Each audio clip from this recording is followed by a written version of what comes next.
Auto du boulevard Kia est fier de vous présenter cette capsule d'hier à aujourd'hui. Bon visionnement! Voici d'hier à aujourd'hui, une capsule de Normand de Lessard. Normand nous présente des personnes ou des événements qui sont venus marquer notre passé en Beauce. Sur ce... Allô tout le monde, ici Normand de Lessard et bienvenue à une autre capsule d'hier à aujourd'hui. Je suis présentement à Sainte-Clotilde. Derrière moi, le pont couvert Bolduc.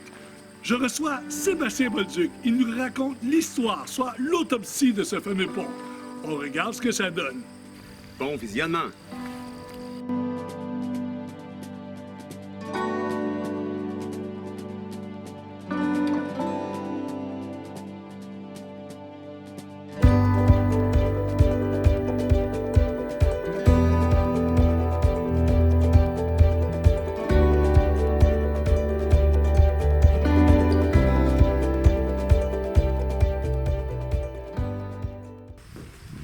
Bonjour tout le monde, mon nom est Sébastien Bolduc.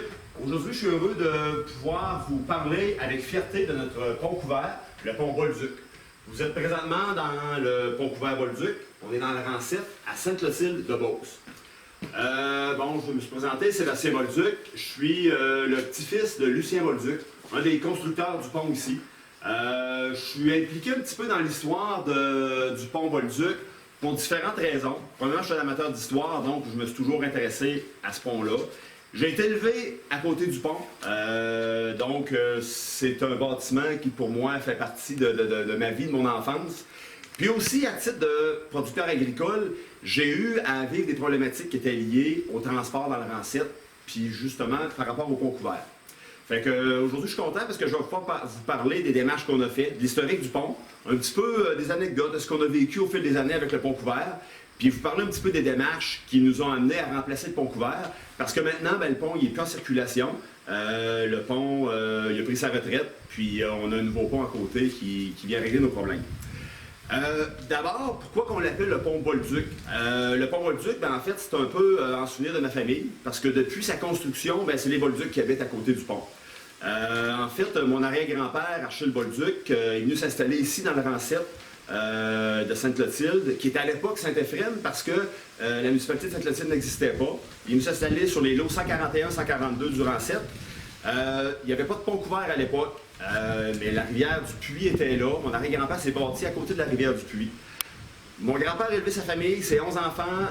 Il a vendu la ferme à mon grand-père en 1946. En fait, c'est après sa mort, c'est mon grand-père qui a repris la ferme. Il a élevé ses 12 enfants sur la ferme. Mon père a pris la relève en 1974. Puis moi, en 2002, mon père m'a donné un petit morceau de terrain. Puis j'ai construit une porcherie. Donc, je suis la 4e génération là, qui pratique l'agriculture sur cette ferme. Le pont, c'est ça, il a été bâti en 1937. C'est un pont de 72 pieds de long. Il a été bâti à l'origine, comme je vous disais, en remplacement d'un pont qui était déjà existant, mais qui était magané. L'historique du pont, dans le fond, puis vous verrez un petit peu plus loin dans ce que je vous raconte, que ça fait un lien un petit peu avec les démarches que nous autres on a fait. Les gens du coin avaient besoin d'un nouveau pont parce que l'ancien était magané. À cette époque-là, ça prenait, on est d'accord avec des chevaux, mais il fallait circuler, les rangs commençaient en amélioration. Puis j'ai trouvé une résolution, pas une résolution, mais un extrait d'un procès verbal du conseil municipal de la municipalité de Saint-Éphrem qui explique un petit peu la problématique qui était vécue. On apprend donc à une session du conseil municipal d'octobre 1936. On nous dit qu'il est proposé par le conseiller Gédéon Drouin, secondé par Wilfrid Cloutier et unanimement résolu, de réitérer les résolutions passées en l'année 1932, 1933, 1934 et 1935, demandant aux autorités provinciales de nous envoyer un ingénieur afin de nous dresser les plans et devis pour la construction d'un pont sur la rivière du Puy entre les rangs 6 et 7 vis-à-vis des lots 21, vu que ce pont est en très mauvais état et même dangereux. Et donc, nous recommandons à notre député M.R. Poulain d'impacter pour nous auprès des autorités afin que le département de la colonisation nous vienne en aide pour la construction du dit pont. Inutile de dire que cette demande est urgente, vu les résolutions passées dans les années précédentes et que la copie de la présente soit transmise. On se trouve ici à l'emplacement du pont où était le pont couvert. Vous voyez ici, c'est un nouveau pont dont je vais vous parler tout à l'heure.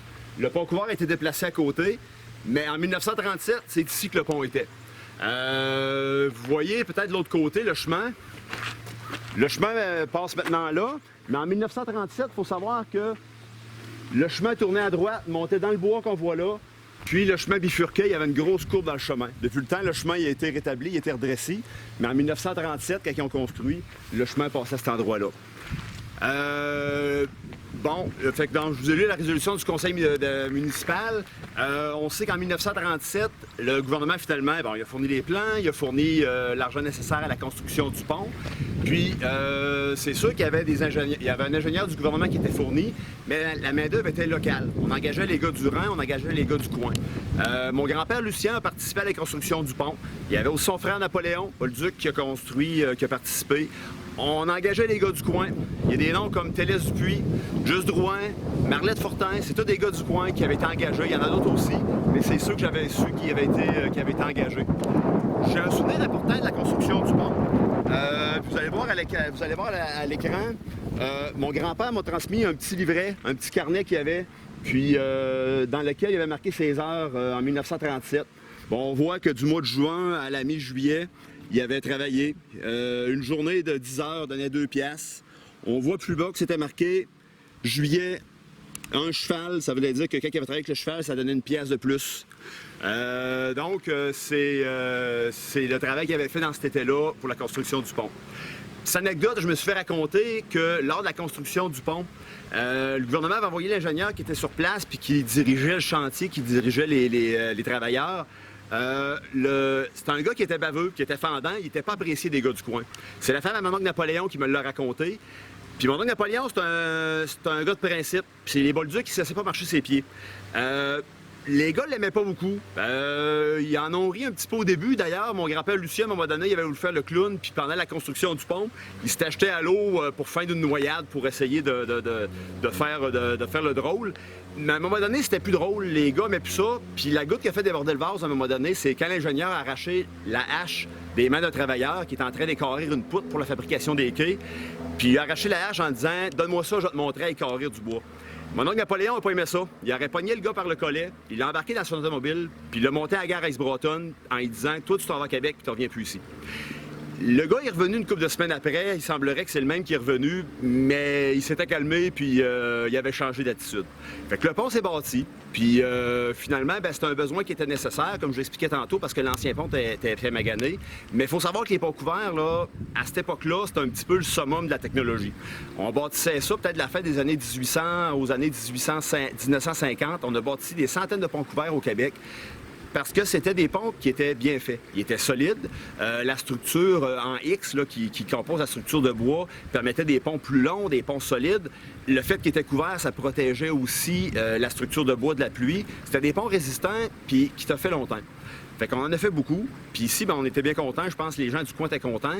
D'ailleurs, à peu près à 300 mètres par là-bas, il y a une autre petite rivière, la rivière Prévost. Puis, il y avait également un pont couvert à cette époque-là. J'ai aucune donnée sur ce pont-là, les années qui ont été construits. Je sais qu'il était déjà là en 1937, mais on l'appelait le pont noir. Un petit peu par distinction du pont couvert Bolduc ici, qui était rouge. Lui, c'était le pont noir qu'il l'appelait. Fait qu'on avait 2 ponts couverts dans le rang 7. Il faut savoir qu'à Sainte-Clotilde, à un moment donné, il y avait 5 ponts couverts. Il y en avait 2 rang 7. Il y en avait 2 au rang 9, puis il y en avait 1 au rang 11. C'est en 1957 qu'il y en a plusieurs qui sont partis à l'eau. Il y avait, les plus vieux se souviendront d'un gros coup d'eau qui avait eu lieu en 1957, puis qui avait, je pense, dans toute la région de la Beauce, puis les alentours, il y avait eu beaucoup de dégâts. Ici, dans la région, sur les 5 ponts de Sainte-Clotilde, il y en a 4 qui sont partis à l'eau. Il y a juste le pont Bolduc qui a résisté. Par contre, il a été gravement endommagé, puis il y a une grosse épinette qui avait été emportée par les eaux. Après le passage du coup d'eau, il y avait une épinette qui était restée prise bord en bord du pont. Ça demandait des grosses réparations, mais il était réparable, ils l'ont réparé, puis ils l'ont sauvé. Mais les autres étaient tous partis à l'eau. On a failli le reperdre à l'eau une seconde fois, plus récemment, ce coup-là, avec l'ouragan Irène en 2011. L'eau a monté pas mal. Le pont au rang 6, qui est un rang plus bas ici, le pont est parti à l'eau, il était trop endommagé pour le garder. Ici, là, l'eau a monté à peu près à 3 ou 4 pieds sous le pont. Quelques heures de plus, puis d'après moi, il résistait pas. Mais on l'a sauvé, il est resté correct. Ils ont dû le réparer, il était 3 semaines fermé par la suite, mais on l'a sauvé ce coup-là. Au fil des années, le pont couvert, on a fini par le considérer, nous autres, la famille Bolduc, un petit peu comme presque un bâtiment de ferme. Mon père reste à côté, puis comme je vous disais, moi j'ai été élevé à côté du pont, mon père a été élevé là, mon grand-père aussi. Pour nous autres, il fait partie intégrante de la ferme Bolduc. Notre maison est à peu près à 200 pieds à côté, les bâtiments de ferme. Au fil des années, il y a eu toutes sortes d'utilités de pont couvert qui allaient au-delà de traverser la rivière. C'était, comme je dis, presque un bâtiment de ferme. On s'en servait pour abriter des voyages de foin si on se faisait pogner par la pluie. L'hiver, de ce côté-ci du pont, le chemin était bouché parce qu'il y a une grande côte là-bas qui n'était pas entretenable. Donc, le pont était inutilisé. À bien des automnes, mon grand-père faisait boucherie. Puis, parce que ça circulait pas dans le pont, il accrochait ses bêtes là, dans le pont là, pour les laisser quand ils les avaient tués. Ça a été un terrain de jeu aussi pour tous les petits gars puis les petites filles aussi de ma génération puis avant. Mon père et ses frères ont grimpé dans le pont pour laisser tomber des roches sur les autos qui passaient, pour faire peur aux filles. On a tous appris à pêcher en dessous du pont. D'ailleurs, connaissez-vous les tarachottes? Faut que je vous parle de ça. C'est quelque chose, ça, qui est... J'en ai pas entendu parler ailleurs, mais à des endroits, on a peur des feux follets. D'autres endroits, on parle des loups-garous. Nous autres, c'est les tarachottes. Très jeune, mon père, ses frères et ses sœurs se faisaient raconter par mon grand-père Lucien puis mon oncle Napoléon qu'il y avait ces espèces de bestioles-là qui hantaient le secteur. Se promener sur le bord des bois tout seul le soir, c'était pas une bonne idée, il y avait des tarachottes. Mais surtout, les tarachottes se cachaient dans le pont couvert. Il y avait des places pour se cacher. C'était noir, puis ils pouvaient en profiter pour guetter puis attaquer quelqu'un qui passait. Donc, très jeune, on s'est tout fait expliquer qu'on se promène pas le soir tout seul dans le pont couvert parce que les tarachottes sont là puis sont dangereuses puis peuvent nous attaquer. Moi, j'ai jamais osé, en tout cas. Mais faire sa part, c'est ça. Le pont couvert, finalement, il a fait sa vie. On a toujours utilisé le pont. Mais à partir des années 90, on a commencé à avoir de la difficulté un petit peu au niveau de la circulation.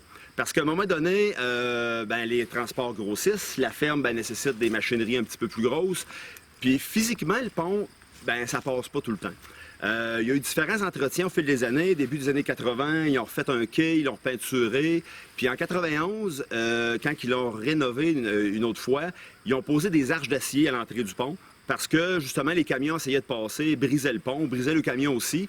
Mais pour éviter de faire briser le pont, on avait posé des arches d'acier qui étaient quelques pouces plus bas que le haut du pont. Ça l'a évité bien des bris. C'était pas très esthétique, mais au moins, on a permis de sauver le pont des camions qui voulaient passer. Sauf que les machines grossissent, puis faire le tour, puis on avait du terrain aussi de l'autre côté du pont, ça commençait à être compliqué. Mon père, au fil des années, a fait plusieurs démarches pour essayer peut-être d'obtenir un nouveau pont. Une des premières fois, c'était en 1985, après l'élection de M. Robert Duthil. M. Duthil était venu ici à Sainte-Clotilde dans une assemblée, puis mon père avait été serré à la main, il avait dit « Monsieur Duthil, on a besoin de votre aide, on aimerait ça avoir un nouveau pont au rang 7, notre pont couvert ne fait plus la job. » M. Duthil lui avait répondu « Monsieur Bolduc, on n'a pas d'argent comme c'est là, à un moment donné, on en aura, puis ça va nous faire plaisir de vous aider. » Je vous cacherai pas qu'ils en ont jamais eu par la suite, puis le projet est comme tombé à l'eau. Mon père a écrit des lettres au ministère du Transport, à la municipalité. Graduellement, il a essayé de faire cheminer le projet, mais ça n'a jamais abouti. En 2002, moi, j'ai construit ma porcherie. Puis c'est un peu là qu'on s'est rendu compte de la problématique de transport dans le rang 7. Il y avait le pont couvert ici qui était maximum 10 tonnes. Ça, c'était le tonnage maximum, mais physiquement, il y avait des limitations. Je vous parlais de la rivière Prévost. Après le coup d'eau de 1957, quand ils ont remplacé le pont là-bas, c'est un petit pont en bois qui a été fait. Puis au fil des années aussi, il était déclassé, puis lui aussi était maximum 10 tonnes au niveau de la circulation. Donc la ferme ici, on était comme enclavé entre deux ponts, pont couvert, puis un autre pont qui était maximum 10 tonnes. La vraie vie, c'est que tout le monde passait dessus, peu importe le poids, parce qu'on n'avait pas d'autre choix. Mais on savait bien qu'à un moment donné, il y aurait une fin à tout ça. Entre les deux ponts, il y avait deux gravières, chez mon père puis notre voisin. Puis pendant des années, il a passé des centaines, j'oserais dire des milliers de voyages de gravier sur le pont couvert comme sur l'autre petit pont de la rivière Prévost. Il était tout overload, mais on passait. D'ailleurs, moi et mon frère Pierre, notre fun, c'était de venir en dessous du pont couvert. Quand les gros voyages de gravier passaient, c'était le fun parce que là, le pont, il se déformait sous le passage du camion. Puis nous autres, on aimait ça, ça grondait. Puis je recommanderais pas à mes enfants de faire ça aujourd'hui, mais on avait du fun à faire ça. Mais à un moment donné, il fallait qu'il se passe de quoi. Puis on avait parlé avec la municipalité quelques fois, puis le transport qui avait été lié à la construction de la porcherie avait amené des interrogations à dire, t'as peu, là, on peut pas continuer à circuler avec des gros véhicules comme ça sur les ponts. Mais encore là, c'est une question d'argent. La municipalité n'avait pas d'argent. Puis à cette époque-là, les ponts étaient de juridiction municipale. Après la construction de la porcherie, on a eu un incident en 2006. Il y a un camionneur qui, suite à une plainte là, du voisinage, s'est fait prendre par les contrôleurs routiers sur le pont couvert. Ça lui a coûté une grosse amende de plus ou moins 5 000 $. Puis à ce moment-là, c'est là qu'on a réalisé qu'on avait un réel problème au niveau du transport. On a fait des représentations en municipalité, auprès des députés. Assez rapidement, vu qu'on était enclavé, on a obtenu un pont neuf sur la rivière Prévost, ce qui nous permettait de passer. Mais là, on a constaté une certaine ouverture aussi au niveau des députés. Fait qu'on a dit, mon père m'a dit, Sébastien, ça serait peut-être le temps de forcer puis de taper pour essayer d'avoir le pont couvert aussi. Fait qu'on a continué, on a monté un dossier. On a démontré la valeur patrimoniale du pont, qu'on y tenait, qu'on voulait le garder, mais qu'en même temps, il y avait une notion de circulation qu'il fallait rétablir. Ça a pris plusieurs années. Puis finalement, en 2014, on a obtenu du ministère du Transport la construction d'un nouveau pont. Ce qui a été retenu comme solution, c'est de construire le nouveau pont au même endroit que le pont couvert était, pour ne pas tasser le chemin. Puis le pont couvert devait être tassé à côté. Donc, à l'été 2014, s'est entrepris tout ce chantier-là. On a commencé par retirer le pont couvert du pont. Il a été mis sur un trailer dans le fond de vanne, sur une remorque qui était tassé. Il était à peu près 3 semaines au sec, là, plus sa rivière. On a construit le pont neuf, on a construit les quais du pont couvert, puis par la suite, le pont a été remis à son nouvel emplacement, où il est actuellement. Puis on a aménagé la municipalité a aménagé une petite halte pour qu'on puisse continuer de l'admirer puis venir le voir. Fait qu'aujourd'hui, on est content de dire que depuis 2014, le pont est préservé. On a réglé le problème de circulation, mais surtout, on a conservé notre pont couvert. Puis j'espère pouvoir venir ici avec mes petits-enfants puis mes arrière-petits-enfants pour leur montrer encore, leur raconter puis leur montrer le pont couvert qui était bâti par mon grand-père, mon arrière-grand-père, puis qui est le site presque, je dirais, familial. Aujourd'hui, le pont appartient à la municipalité. Puis aujourd'hui, en 2017, je suis content que tout soit fait, qu'on puisse venir voir le pont couvert et que les gens puissent venir l'admirer. Je vous invite à venir le voir. C'est un lieu magnifique. C'est l'automne. Les paysages sont beaux. Venez nous voir. Ça nous fait plaisir de vous montrer notre pont couvert. Puis, vous ne serez pas déçus du détour dans le rang 7 à Sainte-Clotilde. Merci. Bonjour.